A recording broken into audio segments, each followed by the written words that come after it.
નમસ્તે વિદ્યાર્થી મિત્રો, ધોરણ 6 વિષય ગણિતમાં આજે આપણે પેપર સ્ટાઇલનું એકવાર રિવિઝન કરાવી દઉં તમને કે પેપર સ્ટાઇલ કદાચ તમને સમજાણું ન હોય તો કેવી રીતે વિડીયો પૂછવું હોય એ તમને જરાક આઈડિયા આવી જાય એટલા માટે સમજાવી દઉં। કારણ કે આપણે ધોરણ 5 થી તમે પેપર સ્ટાઇલમાં શું આવતું તમારે તો કે જે સ્વાધ્યાય પોથીમાં પ્રશ્ન હોય તમારે એ રીતે જ અહીંયા પ્રશ્ન મૂકતા એટલે કે તમને ધારો કે તમારે ખૂણા આકાર આપેલા હોય એના તમે ખૂણા અને નામ લખો તો તમને ખબર હોય કે તમને એક દીદી આકાર આપ્યા છે એના તમે નામ અને ખૂણા નીચે લખવાના હોય। ત્યાર પછી તમારે મીટરને સેમીમાં કન્વર્ટ કરવાનું એવું બધું આવતું। અંકને શબ્દમાં લખવા, શબ્દને અંકમાં લખવા, તો એવી બધી સૂચના પેપર સ્ટાઇલ તમારી કેવી હોય ધોરણ 5 માં હતા ને ત્યારે થોડીક મોટી લાંબી હોય કારણ કે એના પ્રશ્ન બધા સ્વાધ્યાય પોથીમાંથી આપણે લેતા અને સ્વાધ્યાય પોથીમાં તમારે જે હોય એ બધું જ આપણે અહીંયા પૂછી શકતા। તો હવે ધોરણ 6 માં શું છે તમારી જે પાઠ્યપુસ્તક છે ને એમાં તમને એવું બધું આપ્યું નહીં હોય કે આ તમારે આટલા માર્ક્સમાં પૂછાઈ શકે, એમાંય આપ્યું તો નહીં પણ તમને એમાં અંદાજો આવી જતો। પણ હવે જુઓ ધોરણ 6 માં તમારે કઈ રીતે કરવાનું છે તો કે પ્રશ્ન એક તો એવો જ છે તમારો કે વિકલ્પ। પ્રશ્ન 1 માં શું છે સાચો વિકલ્પ પસંદ કરી અને જવાબ આપો। તમને જે પ્રશ્ન મેં છેલ્લે તમને વિકલ્પ કરાવ્યા હતા જે વિકલ્પ મેં તમને લખાવ્યા છે પાઠ 1 અને પાઠ 2 માં એમાંથી જ આવશે એવું નહીં, મતલબ કે જે વિકલ્પ મેં લખાવ્યા છે એ જ હું વિકલ્પ અહીંયા પૂછું એવું જરૂરી છે નહીં। પણ હા એટલું કહીશ કે એ વિકલ્પને આધીન મતલબ કે ધારો કે તમને એમ પૂછવું હોય કે 298 પછીની સંખ્યા ખાલી જગ્યા છે, આવી રીતે તમને કોઈ પ્રશ્ન મેં લખાવ્યો હશે। અહીંયા સંખ્યા જે હોય ને એ બદલી જાય। આ પ્રશ્ન આવા પૂછી શકાય, હું એમ કહેવા માંગુ છું કે પછીની સંખ્યા વાળા હોય કે તરત પહેલાની સંખ્યા હોય કે પછી અલ્પ વિરામ મૂકો। તમારું સ્વાધ્યાય 1.1 છે એમાં તમને એમ પૂછ્યું છે સ્વાધ્યાય 1.1 છે ને એમાં છે જુઓ ખાલી જગ્યા પણ છે કે 1 લાખ બરાબર ખાલી જગ્યા 10,000, 1 કરોડ બરાબર ખાલી જગ્યા મિલિયન, 1 બિલિયન બરાબર ખાલી જગ્યા લાખ। પછી અમુક તમને સંખ્યા આપેલી છે એને તમારે શબ્દમાં લખવાની થાય અથવા ભારતીય સંખ્યા લેખન પદ્ધતિમાં વિરામ મૂકો તો હું તમને અહીંયા સંખ્યા આપી દઉં, તમારે કી જે જવાબ ચાર આપેલા છે એ કયા જવાબમાં સાચા અલ્પવિરામ મૂકેલા છે એવા વિકલ્પ પણ પૂછાઈ શકે। એટલે એવું નહીં માનવાનું કે દીદીએ તમને જે વિકલ્પ કરાવ્યા છે એ તમે ગોખી લો તો એનો મતલબ કે તમને આવડી જશે નહીં। અમુક કરશે ગોખી લેશે A B C અથવા જવાબ ગોખી લે તો નહીં। હું કદાચ એક આંકડો તમને મેં આ લખાવ્યો છે અને અહીંયા એક અંક ફેરવી અને 88 કરી નાખું તો તમારો જવાબ ફરી જાય। તમે જે જવાબ ગોખ્યો છે એ જવાબ પણ આમાં આવતો હશે તો તમે એક સાચું કરી દેશો। એટલે ગોખણપટ્ટી કરવાની નથી, સમજવાનું છે, સમજી અને પછી જ જવાબ એમાં જોવાનો। હંમેશા મેં પહેલા કહેતી હું તમને જો તમે સમજેલા હશો તો દાખલા ગણી શકશો, નહીતર તમારે એ ગોખેલા દાખલા યાદ રહીએ લાંબા ગાળા સુધી યાદ ન રહે। તો આ રીતે તમારા વિકલ્પ હશે। પછી પ્રશ્ન 2 શું છે તો કે ખાલી જગ્યા છે। પ્રશ્ન 2 ખાલી જગ્યા, તો જે રીતે મેં તમને વિકલ્પમાં કીધું એ જ રીતે ખાલી જગ્યામાં પણ લાગુ પડે મેં હા એ વસ્તુ બને તમને મેં વિકલ્પમાં લખાવ્યું હશે ને હું ખાલી જગ્યામાં પૂછી શકું। આ જે પ્રશ્ન છે તો અમારે ખાલી જગ્યામાં મૂકવો હોય તો હું ચાર વિકલ્પ જવાબ જે વિકલ્પ આપું છું ચાર A B C D એ ન આપું એટલે આ પ્રશ્ન કેવો થઈ ગયો ખાલી જગ્યાનો થઈ ગયો। હવે ખાલી જગ્યા હું મૂકી દઉં, સાચી ખોટી કોઈ પણ મૂકી દઉં। અહીંયા હું મૂકી દઉં કે 288 પછીની સંખ્યા 287 છે। હવે તમારે એમ કહેવાનું આ સાચું છે કે ખોટું, તો આ પ્રશ્ન સાચા ખોટામાં પણ આવી શકે। બની ગયો સાચા ખોટામાં કેવી રીતે પૂછાય, એક ને એક જ પ્રશ્નમાં હું તમને કરાવું છું, જોયું અત્યારે? એનો મતલબ કે મેં તમને જે 10 વિકલ્પ કે 5 ખાલી જગ્યા 10 ખરા ખોટા લખાવ્યા છે એ બધા જે છે એ હું મિક્સઅપમાં ગમે પ્રશ્ન રીતે મૂકી શકું, વિકલ્પમાં પણ મૂકી શકું, ખાલી જગ્યામાં પણ મૂકી શકું અને પ્રશ્ન 3 ખરા ખોટા એમાં પણ હું બનાવીને મૂકી શકું। રેડી?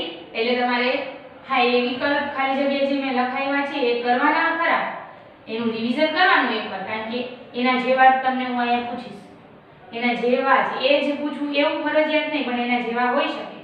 જો તમને મેં કરાવ્યા છે એ આવડશે સમજીને, હો ગોખણપટ્ટી કરીને નહીં કે આ પ્રશ્ન છે એનો જવાબ શું કામ આવ્યો, તો તમે આ જે ખાલી જગ્યા વિકલ્પ અને ખરા ખોટા છે પ્રશ્ન 1, પ્રશ્ન 2 અને પ્રશ્ન 3, તો તમે એ લખી શકશો. અને તમારું પેપર છે એ પેપરની અંદર ને અંદર તમારે જવાબ લખવાના છે, સપ્લી આવશે નહીં. રેડી?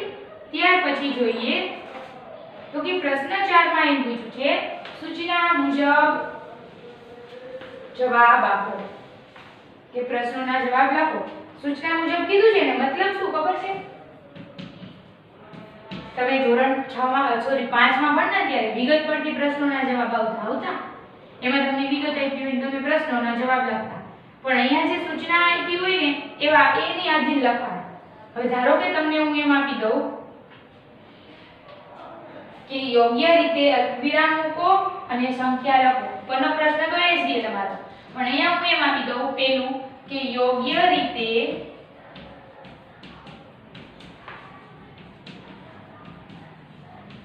અલ્પવિરામ મૂકો અને હું કોઈ પણ સંખ્યા આપી દઉં. ધારો કે મેં આપી હોય સંખ્યા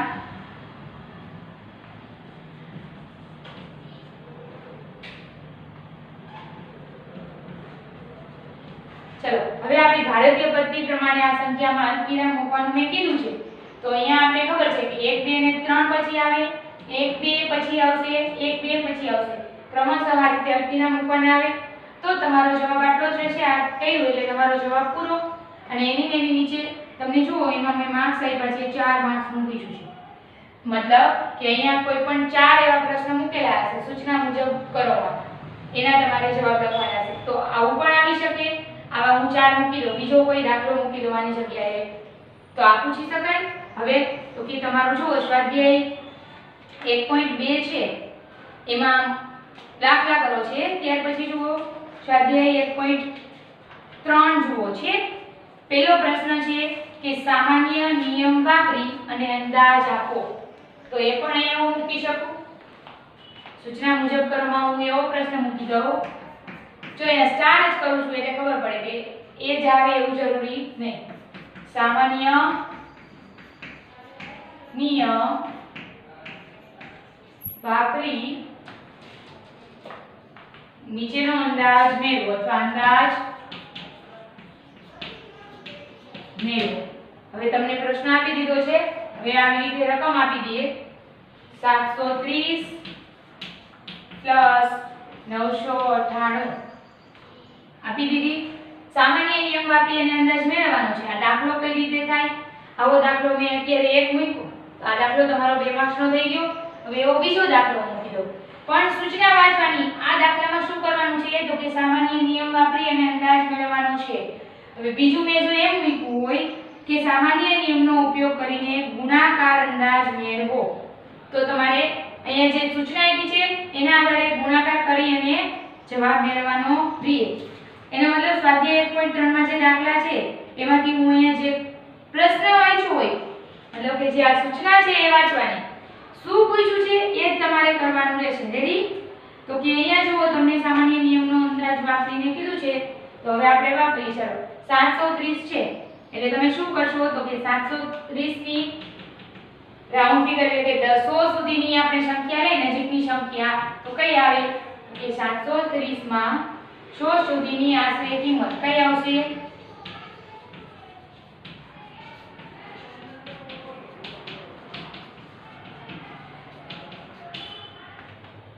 અને 100 સુધીની આશરે કિંમત કઈ છે તો કે 700 થશે ને, કારણ કે 0 30 છે અહીંયા એકમ દશક અને 100 માં ગણો એટલે કે 700 અને 800 ની વચ્ચે આવશે. આવશે આ, પણ એ 30 છે એ આની નજીક આવશે 0 ની નજીક કે 100 ની નજીક આવશે?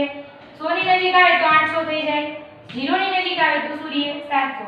એવી જ રીતે 998 છે.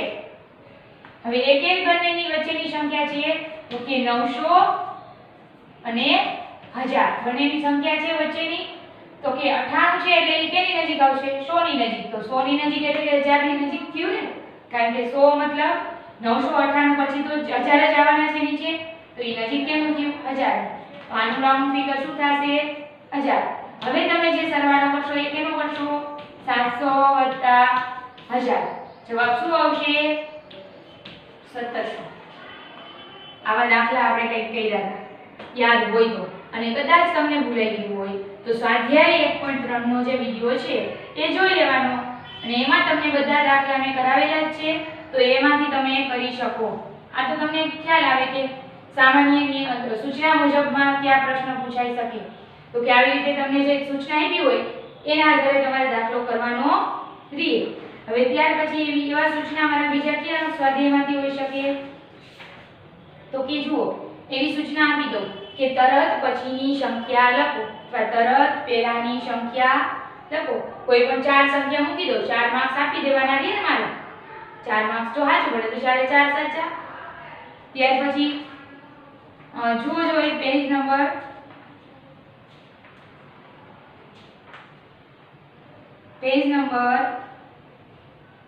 40 પર તમને સ્વાધ્યાય 2.2 આપેલું છે. હવે એમાં તમને પહેલું જ પૂછ્યું છે કે સંખ્યાઓને યોગ્ય રીતે ગોઠવી સરવાળો કરો. તો જે સંખ્યા આપેલી છે એને તમારે યોગ્ય રીતે ગોઠવી અને શું કરી નાખવાનો સરવાળો કરવાનો છે. અથવા એમ પૂછ્યું હોય કે સંખ્યાઓને યોગ્ય રીતે ગોઠવી ગુણાકાર કરો, તો તમારે જે સંખ્યા આપેલી છે એને યોગ્ય રીતે ગોઠવીને ગુણાકાર કરવાના છે. તો આવા તમારે પ્રશ્નો જે છે કિંમત શોધો છે, યોગ્ય ગુણાકાર ગુણધર્મનો ઉપયોગ કરીને ગુણાકાર શોધો છે, એવા પ્રશ્નો તમારા આ જે સૂચના મુજબ કરો છે એમાં આવી શકે. રેડી? સમજાઈ ગયું બધાને આટલું? કેવા પ્રશ્નો સૂચના મુજબમાં આવી શકે? તો કે સ્વાધ્યાય 2.2 માંથી છે એવા બધા પ્રશ્નો, સ્વાધ્યાય જે આપણે પહેલા પાઠમાં જોયા મેં અત્યારે શીખવાડ્યા એવા હોઈ શકે. ત્યાર પછી છે પ્રશ્ન નંબર 5 જે છેલ્લો છે તે. એમાં શું કીધું છે તો કે જુઓ છેલ્લો પ્રશ્ન છે એમાં કીધું છે નીચેના દાખલા ગણો. હવે દાખલા ગણો કીધા છે પાઠ જે મેં તમને અત્યારે જે દાખલો અહીંયા ગણેલો ચલો. ત્યાર પછીનો પ્રશ્ન હતો તમારો પ્રશ્ન 5 કે નીચેના દાખલા ગણો. નીચેના દાખલા ગણોમાં શું શું આવી શકે તો કે કોઈ પણ દાખલો તમને પૂછ્યો હોય ને એનો તમારે સ્ટેપ વાઇઝ જવાબ લખી નાખવાનો. આવી રીતે તમને દાખલો પૂછ્યો ને તો ક્રમશઃ વ્યવસ્થિત સ્ટેપ લાગવા જોઈએ. તમે ડાયરેક્ટ આ લખો 100 × 172 પછી આ લખી નાખો, કારણ કે એ શું હોય મગજમાં તમે ગોઈતું હોય, તમને આ ભૂલાઈ ગયું છે, તમે ડાયરેક્ટ આ બે લખી નાખો છો. પછી શું થાય તમારો જવાબ સાચો હોય, અમુકને જવાબ લખ્યો હોય અને આ બંને વસ્તુ વચ્ચે કઈ ન હોય તો એ વસ્તુ તમારી પ્રોપર કહેવાય નહીં, તો એ દાખલો તમારો ખોટો પડે. દાખલા ગણોમાં છે તો કે તમારું સ્વાધ્યાય 1.2 માં છે જુઓ 1 થી 12 દાખલા આપેલા છે. તો એવા દાખલા તમને નીચેના દાખલા ગણો છે એમાં પૂછાઈ શકે. પરંતુ એક વસ્તુ યાદ રાખવાની કે દાખલા ગણોમાં તમારે રકમ ખાસ વાંચવાની. શું પૂછ્યું છે અને તમે શું જવાબ આપો છો ને એ જોવાનું. કે તમને એમ પૂછ્યું હોય અડધી રકમ તમારી જે બુકમાં હોય ને એમાં બધા અમુક દાખલા હોય એમાં બે રકમ ભેગી કરીને પૂછ્યું હોય. જુઓ સ્વાધ્યાય 1.2 છે એમાં જુઓ ઘણા બધા દાખલા હશે કે એમાં તમને બે પ્રશ્નો ભેગા કરેલા હશે, મતલબ એક જ પ્રશ્નમાં બે પ્રશ્નો થઈ જાય. તો એવા દાખલા હોય એમાં દીદીએ કદાચ એક જ પ્રશ્ન મારે પૂછવો હોય તો હું તમને એમાંથી અડધો કરીને પૂછી શકું, પણ હા તમને એ ખબર હોવી જોઈએ કે દીદીએ આમાં અડધો જ પ્રશ્ન પૂછ્યો છે એટલે તમારે જવાબ અડધો જ લખવાનો થાય. અને જો તમે તૈયારી કરી ન હોય તો તમને ન ખબર હોય કે દીદીએ આમાં શું પૂછ્યું છે અને તમે શું જવાબ લખો છો. સમજાય છે હું શું કહું છું? જુઓ દાખલા નંબર 2 જો 4 જુઓ બધા પાસે પાઠ્યપુસ્તક છે. જુઓ એમાં પેજ નંબર 16 ઉપર છે. જુઓ કીર્તિ બુક સ્ટોલે જૂન મહિનામાં પ્રથમ સપ્તાહમાં 2,85,891 રૂપિયાના પુસ્તકો વેચ્યા અને મહિનાના બીજા સપ્તાહમાં 4,68,68 રૂપિયાના પુસ્તકો વેચ્યા હતા. હવે બે અઠવાડિયામાં મળીને કેટલું વેચાણ થયું અને કયા સપ્તાહમાં વેચાણ વધારે હતું અને કેટલું હતું? કેટલા પ્રશ્નો થયા એમાં? જો 3 પ્રશ્નો થઈ ગયા ભેગા ભેગા. હવે મારે તમને 2 માર્ક્સનો પ્રશ્ન કોઈ પણ બે દાખલા હશે, ઓપ્શન હશે નહીં, બે દાખલા મેં મૂકેલા હશે, એમાં તમારે બે દાખલાના 2 માર્ક્સ, એકનો 2 માર્ક્સ, બીજાનો 2 માર્ક્સ. તો હવે તમને આ પ્રશ્ન જે છે એમાં તમને જુઓ પ્રશ્ન કેટલા છે? 3 પ્રશ્ન છે. કેટલું વેચાણ થયું, વેચાણ વધારે કોનું હતું કયા સપ્તાહમાં, અને કેટલું વધારે હતું. તો એક જ પ્રશ્નમાં 3 પ્રશ્ન ભેગા છે. હવે હું તમને ત્યાં સુધી જ પૂછું કે કેટલું વેચાણ થયું, તો તમારે ખાલી શું કરવાનું છે? જ્યાં સુધીનું વેચાણ થયું આપણને મળી જાય દાખલામાં, એટલો જ દાખલો તમારે કરવાનો. બેનો સરવાળો કરીને આપણને ખબર પડશે કે કેટલું વેચાણ થયું 2 અઠવાડિયામાં. એટલે એટલું જવાબ આપણને મળી ગયો એટલે તમારો દાખલો શું થઈ જાય? પૂરો થઈ જાય. પછી આગળ તમને ભલે બાકી બુકમાં કર્યો હોય પણ પેપરમાં તમારે કરવાનો રહે નહીં, કારણ કે શું કામ? દીદીએ પ્રશ્ન અડધો કે જ્યાં સુધી કેટલું વેચાણ થયું એટલો જ પૂછ્યો છે, એટલે દાખલો તમારે એટલો જ કરવાનો રહે. અને જો તમે આખો દાખલો કરી નાખો ને એનો મતલબ શું સમજવાનો થાય ખબર છે? કે તમે ગોખણ પડી કરી છે. પ્રશ્ન પેપરમાં શું પૂછ્યો છે એ વાંચ્યું છે નહીં, ડાયરેક્ટ તમે જવાબ લખવા માંડ્યા છો આંખો બંધ કરીને. એટલે જ તમને આવડે નહીં ને કે તમને જ્યાં સુધી પૂછ્યું છે ત્યાં સુધીનો જવાબ તમે ન લખ્યો અને વધારે પડતો જવાબ લખ્યો. એટલે હંમેશા યાદ રાખવાનું દાખલાની રકમ પૂરેપૂરી પહેલા વાંચવી અને પછી જવાબ લખો. તો આ દાખલા છે. ત્યાર પછી પાર્ટ 2 માં પણ છે અમુક દાખલા. સ્વાધ્યાય 2.2 છે તમારું, એમાં આપેલા છે 5 અને 6. તો આ બધા દાખલા છે એ નીચેના દાખલા ગણો છે એમાં આવી શકે. 2 દાખલા પૂછાશે, 2 માર્ક્સના હશે, પહેલાના 2 માર્ક્સ, બીજાના 2 માર્ક્સ. અને મેં દાખલા એ જ રીતે પૂછેલા છે કે પૂછ્યા હશે તમને કે તમે કુલ તમારે દાખલામાં 2 સ્ટેપ તો કરવાના જ હશે. ધારો કે તમને એમ પૂછવું હોય, ચલો એક દાખલો હું કરાવું તમને.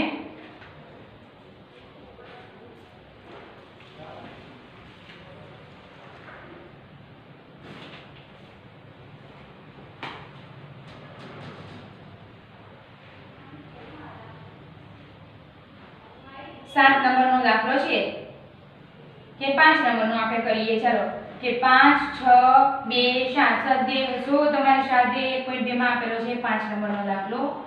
6 2 7 4 અને 3 નો ફક્ત એક જ વાર ઉપયોગ કરીને બનતી સૌથી મોટી અને સૌથી નાની સંખ્યા વચ્ચેનો તફાવત શોધો. હવે દાખલા નંબર 5 છે એમાં તમને કીધું છે પહેલા તમારે શું કરવાનું રહેશે? 6 2 7 8 અને 3 આ સંખ્યા છે એને તમારે સૌથી પહેલા મોટી સંખ્યા બનાવવી પડશે, પછી તમારે સૌથી નાની સંખ્યા બનાવવાની રહેશે. તો પહેલા તમે અહીંયા બનાવશો સૌથી મોટી સંખ્યા, તો શું બનશે? 7 6 4 3 2 બનશે. તો આ શું બન્યું? સૌથી મોટી સંખ્યા. સૌથી નાની સંખ્યા બનાવશો પછી કઈ બનશે? 2 3 4 6 7 આ સૌથી નાની સંખ્યા બની. પછી શું કરશો? તો કે તફાવત કીધું છે એટલે હવે બાદબાકી કરશો. હવે મોટી અને નાની સંખ્યાનો તફાવત શું થશે? 7 6 4 3 2 માઈનસ 10 को लेशो 12. અહીંયા વધશે 2, 12 માંથી 7 જશે તો 5. અહીંયા વધશે 12, અહીંયા 3, 12 માંથી 6 જશે તો 6, 3 નહીં તો અહીંયા 13, અહીંયા 5, 13 માંથી 4 જશે તો કે 9, અહીંયા 5 માંથી 3 જશે તો 2, 7 માંથી 2 જશે તો 5. આ શું મળ્યું? તફાવત પડી ગયો. પછી નીચે વાક્ય લખશો તમે સૌથી મોટી સંખ્યા અને સૌથી નાની સંખ્યા વચ્ચેનો તફાવત આટલો છે, એટલે કે 52,965 છે. આમાં તમને સમજાવું છું કે માર્ક્સ કઈ રીતે હું દઉં. પછી તમે છે ને આવું રીતે લખ્યું ન હોય, ડાયરેક્ટ તમે શું કરો આવું કરી નાખો. પછી અહીંયા બાજુમાં આવું લખ્યું ન હોય કે સૌથી મોટી સંખ્યા અહીં લખવું જ પડે હો અત્યારે તમે સમજાવવા માટે.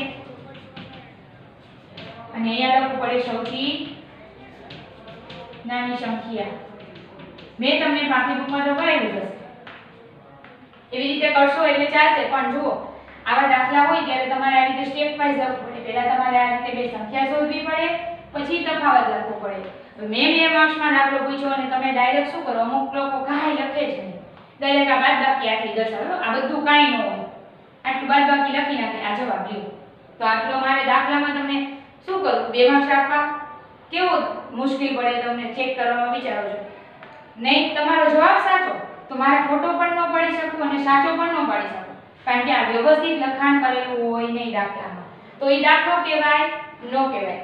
એટલે દાખલો હંમેશા સ્ટેપ વાઇઝ કરવો હોય, એટલે હું તમને 2 માર્ક્સ આપી શકું. લાગવો જોઈએ 2 માર્ક્સ કે આ બંનેના 1 માર્ક્સ હોય, બંને થઈને અને આટલું કર્યું હોય ને ત્યારે 1 માર્ક્સ હોય, તો કુલ 2 માર્ક્સ થઈ ગયા દાખલાના. આવી રીતે વ્યવસ્થિત સ્ટેપ વાઇઝ દાખલો કરવાનો. અડધો ફડધો દાખલો કરીને મૂકી નહીં દેવાનો. તમારો જવાબ સાચો હોય પણ દીદી ચેક કરવા ટાઈમે એને માર્ક્સ મૂકી ન શકે, કારણ કે તમે શું કર્યું હોય, જવાબ જ લખ્યો હોય. અમુક તો શું કરશે ખબર છે, પેપરમાં જવાબ લખી નાખશે, ખાલી જવાબ. પણ સ્ટેપ કોણ કરશે ભાઈ, દાખલો કરશે કોણ, તો એ કરવાનું, ટ્રાય કરવાની. કરેલી હશે તો માર્ક્સ મળશે, ખાલી મૂકી દેશો તો માર્ક્સ મળશે નહીં. એટલે ધ્યાન રાખજો આ વસ્તુ બધી, કે જે અત્યાર સુધીના પેપર આવ્યો હોય ને એમાં આવું બધું બન્યું હોય, એટલે દીદીને યાદ હોય, એટલે દીદી અત્યારે તમને સમજાવી દે કે એવું તમે ન કરો, ભલે અમુક કંઈ કર્યું હોય તો આ રીતે તમારી પેપર સ્ટાઇલ છે, તૈયારી કરજો. સ્વાધ્યાય એક તમારા કુલ 6 સ્વાધ્યાય છે. 1.1 થી કરો એટલે 2.3 સુધીના છે. 1.1, 1.2, 1.3, ત્યાર પછી 2.1, 2.2 અને 2.3. તો આ 6 સ્વાધ્યાય તમારે રિવિઝન કરવાના છે. 6 સ્વાધ્યાય રિવિઝન કરી નાખો ને એટલે આપમેળે તમને વિકલ્પ, ખાલી જગ્યા અને ખરા ખોટા પણ આવડી જાય. રેડી? તો અહીંયા સુધી આપણે રાખીશું. અસ્તુ. જય હિન્દ.